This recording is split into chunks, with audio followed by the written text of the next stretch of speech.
Impression materials पढ़ेंगे। Chapter number 13 है, auxiliary material करके बुक पे दिया गया है। बुक का नाम है Philips, second edition, South Asia, second edition. Auxiliary material के नाम से चैप्टर 13 है, उसमें इम्प्रेशन मटेरियल है। उसमें सबसे पहले हम पढ़ेंगे elastomeric impression material. Elastomeric impression material जब भी हम पढ़ेंगे तो सीडी पे नहीं पहुंच जाना है कि वो इम्प्रेशन कैसे ले रहे हैं। इलास्टोमेरिक इम्प्रेशन मटेरियल्स हम एफपीडी में यूज़ करते हैं, जब हम क्राउन कट करते हैं उसके बाद उसका इम्प्रेशन लेते हैं तो उसमें इलास्टोमेरिक इम्प्रेशन मटेरियल यूज़ करते हैं। इलास्टोमेरिक इम्प्रेशन मटेरियल को 3 टॉपिक्स में कैटेगराइज किया गया है। पहला तो हम मटेरियल्स इसके पढ़ेंगे। 4 मटेरियल हैं, polysulphide, condensation silicone, addition silicone and polyether. ये 4 उसके बेसिक मटेरियल्स हो गए। उसके बाद हम पढ़ते हैं मेकिंग ऑफ इम्प्रेशन। इसमें 1 2 3 4 5 पॉइंट है मेकिंग ऑफ इम्प्रेशन। पहला कि हम ट्रे कौन सी यूज़ करेंगे इनके अलग अलग मटेरियल्स में। दूसरा कि टिश्यू मैनेजमेंट क्या होगा, कौन सा हम रिट्रैक्शन कॉर्ड यूज़ करेंगे जिसकी वजह से जो मसूड़ा है, जो जिंजिवा है, वो टूथ से रिट्रैक्ट हो जाए और इम्प्रेशन अच्छे से आ जाए। तीसरा है प्रिपरेशन ऑफ मटेरियल। मटेरियल को प्रिपेयर कैसे किया गया है, हमने स्टैटिक मिक्स किया है या हमने हैंड मिक्स किया है। तीसरा आता है मेकिंग ऑफ इम्प्रेशन। इम्प्रेशन लेने के लिए हमने उसे मटेरियल को यूज़ कैसे किया है, कि हमने वो 2 ट्यूब में है तो हमने 2 ट्यूब को अलग एक सेम अमाउंट में लिया, या वो पट्टी में आ रहा है और एक लिक्विड फॉर्म में आ रहा है तो हमने उसको मिक्स करके उसके बाद हमने इम्प्रेशन लिया है। प्रिपरेशन ऑफ मटेरियल और मेकिंग ऑफ इम्प्रेशन दोनों में फ़र्क है, लगभग एक जैसे दिखेंगे लेकिन इन दोनों में फ़र्क है। तीसरा आता है रिमूवल ऑफ इम्प्रेशन। तो इम्प्रेशन रिमूव कैसे हुआ है, पॉलीसल्फाइड किसकी टेस्ट स्ट्रेंथ कितनी ज़्यादा अच्छी है, तो रिमूवल ऑफ इम्प्रेशन कौन फ्लो किया है मटेरियल अंडर कट्स तक नहीं, और जब हमने उसको रिमूव किया तो कौन सा मटेरियल अच्छे से रिमूव हो गया है, ये पढ़ेंगे रिमूवल ऑफ इम्प्रेशन में। उसके बाद आता है पोरिंग। कास्ट में हम इसको पोर करेंगे तो क्या क्या प्रॉपर्टीज़ है। कुछ मटेरियल हाइड्रोफोबिक है इसमें से तो अच्छे से पोर नहीं होते हैं, कुछ हाइड्रोफिलिक है तो अच्छे से पोर हो जाते हैं। अच्छे से पोर होने का मतलब है कि उनका कांटेक्ट अच्छा है तो रिप्रोडक्शन मटेरियल का कास्ट पे बहुत अच्छा आता है। ये हाइड्रोफिलिक और हाइड्रोफोबिक पे डिपेंड करेगा। मेकिंग ऑफ इम्प्रेशन हो गया, पहला पॉइंट इलास्टोमेरिक का मटेरियल्स हो गए। दूसरा आया मेकिंग ऑफ इम्प्रेशन में हम ये 5 पॉइंट पढ़ेंगे। तीसरा आता है उसकी प्रॉपर्टीज़ क्या है, तो प्रॉपर्टी में भी 11 पॉइंट है। तो पहला पॉइंट ये है कि उसकी वर्किंग एंड सेटिंग टाइम कितनी है। वर्किंग एंड सेटिंग टाइम के बाद हम देखेंगे कि मटेरियल कितना विस्को इलास्टिक है, कितना इलास्टिक है, कि अच्छे से वो माउथ में फ्लो हो रहा है कि नहीं हो रहा है, अच्छे से ट्रे पे लोड हो रहा है कि नहीं हो रहा है। माना कि इतना ही विस्को इलास्टिक इतना पतला हो गया कि वो ट्रे पे भी नहीं लोड हो पा रहा है और माउथ में भी इतना ज़्यादा फ्लो हो रहा है कि इम्प्रेशन भी नहीं अच्छे से आ रहा है, तो विस्को इलास्टिसिटी देखेंगे, इलास्टिसिटी देखेंगे। तीसरा पॉइंट आता है इसका कि इसकी टियर स्ट्रेंथ कितनी है, कि जब हम मटेरियल को निकाल रहे हैं तो वो अच्छे से निकल रहा है कि नहीं, टूट तो नहीं रहा है मटेरियल। टियर स्ट्रेंथ के बाद आता है कि reproduction of oral tissue. Tissue on oral tissue अच्छे से आया है कि नहीं आया है, इम्प्रेशन के बाद रिप्रोडक्शन अच्छे से इम्प्रेशन पे आया है कि नहीं आया। पांचवा आता है कि जब हम कास्ट को पोर करते हैं तो वाइटेबिलिटी और हाइड्रोफिलाइजेशन।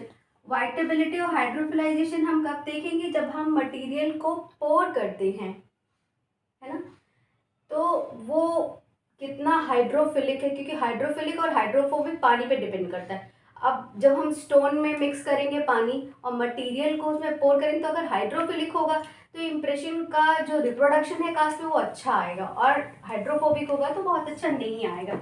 तो उसके लिए क्या क्या करना चाहिए, कौन कौन सा मटेरियल इसमें फीजिबल है, कौन कौन सा मटेरियल इसमें फीजिबल नहीं है, ये देखेंगे।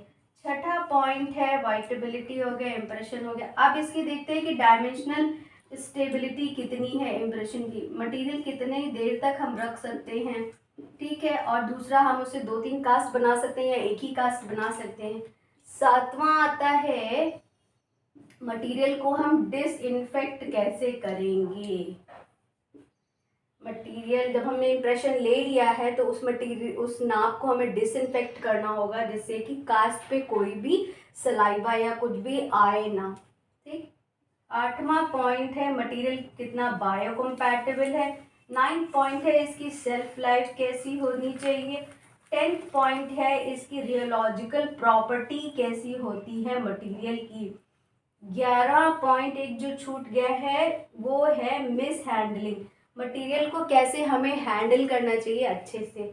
तो ये 1 2 3 इलास्टोमेरिक इम्प्रेशन पढ़ने के लिए ये 3 बातें, ये 3 पॉइंट्स और उनके सब पॉइंट्स ध्यान में रहना चाहिए। Hope it's clear. तो अब बुक पढ़ते हैं। बुक क्यों पढ़नी है, हमें बुक इसलिए पढ़नी है कि जब भी ये चैप्टर पढ़ना हो या कुछ भी पढ़ना हो तो वीडियो ना देखना पड़े, सीधे हम बुक से पढ़ ले। Hope it's clear. तो इम्प्रेशन मटेरियल में सबसे पहले उसकी 7 आइडियल प्रॉपर्टी हैं जिस पे शॉर्ट नोट आता है। तो पहली है sufficient fluidity and adept to the oral tissue. तो इतना फ्लूइड होना चाहिए, इतना सफिशिएंटली वो फ्लूइड होना चाहिए मटेरियल की टिश्यू को अडेप्ट कर ले।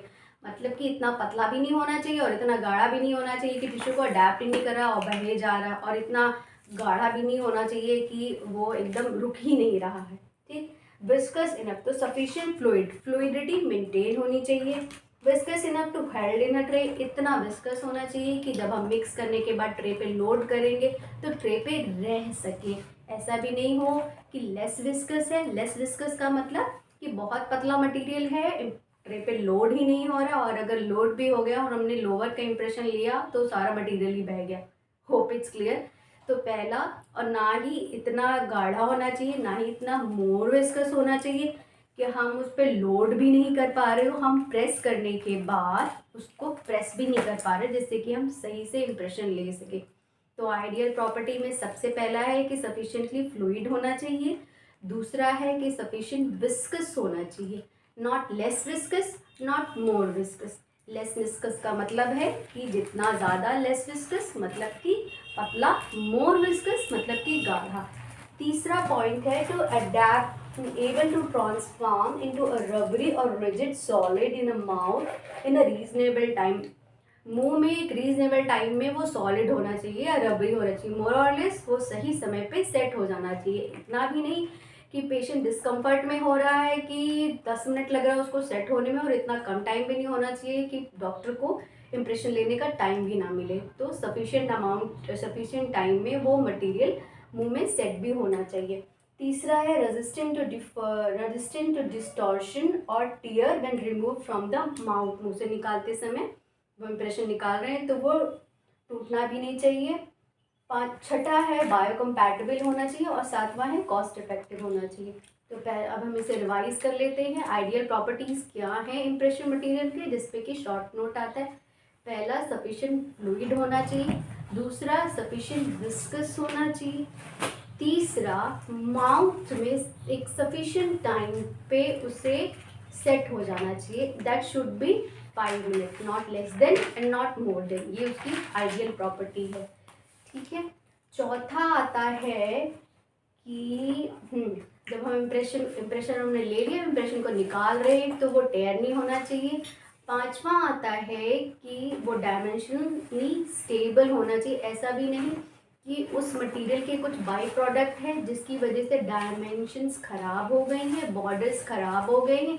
खराब क्या होंगे, कोई भी बाई प्रोडक्ट मिला, कोई भी मटेरियल का बाई प्रोडक्ट अगर निकलता है बाद में जैसे कि वाटर, तो वो वाटर मटेरियल एब्जॉर्ब ना कर ले तो इम्बाइबेशन हो जाएगा, मटेरियल बॉर्डर स्वेल हो जाएंगी। दूसरा कि कोई ऐसा अल्कोहल ना हो उसके बाद वो इवेपोरेट हो रहा है तो मटेरियल कॉन्ट्रैक्ट हो रहा है। तो बाई प्रोडक्ट पे भी डिपेंडेंसी ऐसी होनी चाहिए कि वो डायमेंशनली स्टेबल होना चाहिए। पांचवा, बायोकम्पैटिबल होना चाहिए। और अब भाई सीधी सी बात, कॉस्ट इफेक्टिव होना चाहिए कि डेंटिस्ट उसे खरीद भी सके। मटेरियल की आइडियल प्रॉपर्टीज़ क्या है। अब इम्प्रेशन मटेरियल की हम पढ़ते हैं क्लासिफिकेशन। तो क्लासिफिकेशन 2 बातों पे डिपेंडेंट है। ये इम्प्रेशन मटेरियल की एक बेसिक बातें हम पढ़ रहे हैं। जो कि बुक में भी लिखी हुई है। तो पहला उसका सेटिंग मैकेनिज्म से, हम ये सब कुछ बुक में लिखा है एज इट इज़। बुक पढ़नी बहुत ज़रूरी है अपनी अंडरस्टैंडिंग के लिए, कि जब भी हम पढ़ें तो हमें वीडियो ना देखना पड़े किसी का, हमें बुक ही पढ़नी रहे। तो क्लासिफिकेशन में हम देखते हैं इसकी सेटिंग मैकेनिज्म में क्या क्लासिफिकेशन है, दूसरा इसका मैकेनिकल प्रॉपर्टीज़ के थ्रू क्या क्लासिफिकेशन। सेटिंग मैकेनिज्म के बेसिस पे ये दो में डिवाइड किया जाता है, एक रिवर्सिबल आता है और एक इरिवर्सिबल आता है। रिवर्सिबल का में आते हैं, अगर आता है इम्प्रेशन कंपाउंड आता है, इरिवर्सिबल में सारे बाकी मटेरियल्स आते हैं। तो रिवर्सिबल में इम्प्रेशन कंपाउंड और अगर, और इरिवर्सिबल में बाकी सारे इम्प्रेशन मटेरियल्स। तीसरा आता है मैकेनिकल प्रॉपर्टी। मैकेनिकल प्रॉपर्टी में दो चीज़ों में डिवाइड किया है, एक मटेरियल इलास्टिक हो सकता है, एक मटेरियल इनइलास्टिक हो सकता है। तो इलास्टिक मटेरियल में हम यहाँ पे पढ़ लेते हैं। इलास्टिक मटेरियल जो होगा वो होते हैं ए एंड ई। तो पहला है alginate, agar and elastomeric impression material, ये इलास्टिक मटेरियल है और बाकी सारे इनइलास्टिक है। इस पे भी क्लासिफिकेशन भी पूछा गया है इसका, और इस पे एमसीक्यू भी पूछा गया है, तो which are the elastic materials except and which are inelastic material except करके पूछा गया है। तो ये इंपॉर्टेंट है। रिवर्सिबल इरिवर्सिबल तो याद रहता है, इलास्टिक और इनइलास्टिक नहीं याद रहता। तो इलास्टिक मटेरियल्स का निमोनिक है ए और बाकी सारे आपके आएंगे इनइलास्टिक। इलास्टिक में मतलब उनमें थोड़ी सी फ्लेक्सिबिलिटी होती है, थोड़े से मटेरियल सॉफ्ट होते हैं, वो इम्प्रेशन लेने के बाद या सेट होने के बाद उनमें थोड़ी सी रबरी कंसिस्टेंसी होती है। तो ये हमने पढ़ लिया। उसके बाद हमें पढ़ना है इलास्टोमेरिक इम्प्रेशन मटेरियल। हाँ, तो इम्प्रेशन मटेरियल के हमने पढ़े उसकी आइडियल प्रॉपर्टी क्या होती है, उसका हमने पढ़ा क्लासिफिकेशन। क्लासिफिकेशन में एक क्लासिफिकेशन है सेटिंग मैकेनिज्म पे, दूसरा क्लासिफिकेशन है मैकेनिकल प्रॉपर्टीज पे। अब हम इसकी पढ़ते हैं clinical application of impression material. इस पे एक क्वेश्चन पूछा गया है, इसलिए हमें ये ध्यान से पढ़ना है। तो clinical application of impression material के दूसरे पैराग्राफ में एक बात लिखी हुई है कि inelastic impression materials, inelastic impression materials कौन से होंगे, अगार, एल्जिनेट, इलास्टोमेरिक इम्प्रेशन मटेरियल्स को छोड़ के जितने भी होंगे वो सारे इनइलास्टिक इम्प्रेशन मटेरियल्स होंगे। तो inelastic impression materials such as zinc oxide, eugenol paste and plaster are considered ideal for making impression of the edentulous jaw। ये पूछा गया है कि कौन से मटेरियल्स इंपॉर्टेंट है edentulous jaw का इम्प्रेशन लेने के लिए। एक्सेप्ट करके मटेरियल्स लिखे हुए हैं और एक्सेप्ट करके वहाँ पे क्वेश्चन पूछा गया है।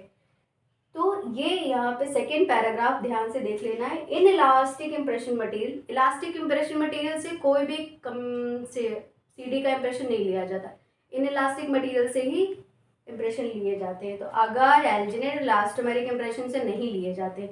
और उसके बाद इन इलास्टिक में भी सबसे अच्छा कौन सा है, इलास्टोमेरिक, जिंक ऑक्साइड, यूजेनॉल और प्लास्टर।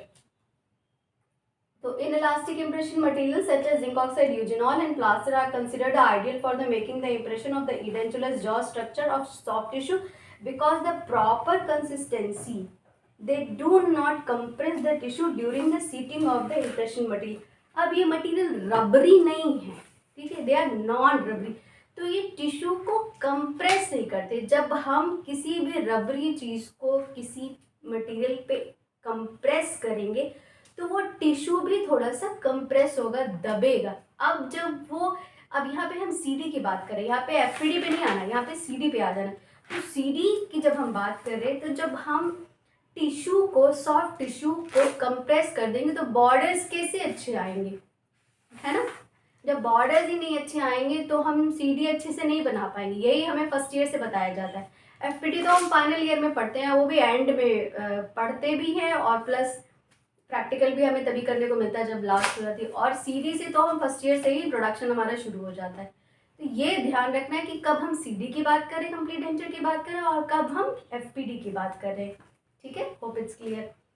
तो एक क्वेश्चन आता है कि कौन कौन सा मटेरियल सीडी में यूज होता है और कौन कौन से मटेरियल सीडी में नहीं यूज होते हैं। तो कंप्लीट डेंचर में इन इलास्टिक मटेरियल यूज होते हैं, इलास्टिक मटेरियल यूज नहीं होते। और इलास्टिक मटेरियल्स हैं कौन कौन से? Agar, alginate and elastomeric impression material. बाकी सारे आते हैं इन इलास्टिक में। इन इलास्टिक में भी अगर हमें चूज करना है तो जिंक ऑक्साइड यूजेनॉल और इम्प्रेशन प्लास्टर, दो मटेरियल सीडी के लिए बहुत अच्छे हैं क्योंकि ये टिश्यू को कंप्रेस नहीं करते। Hope it's clear.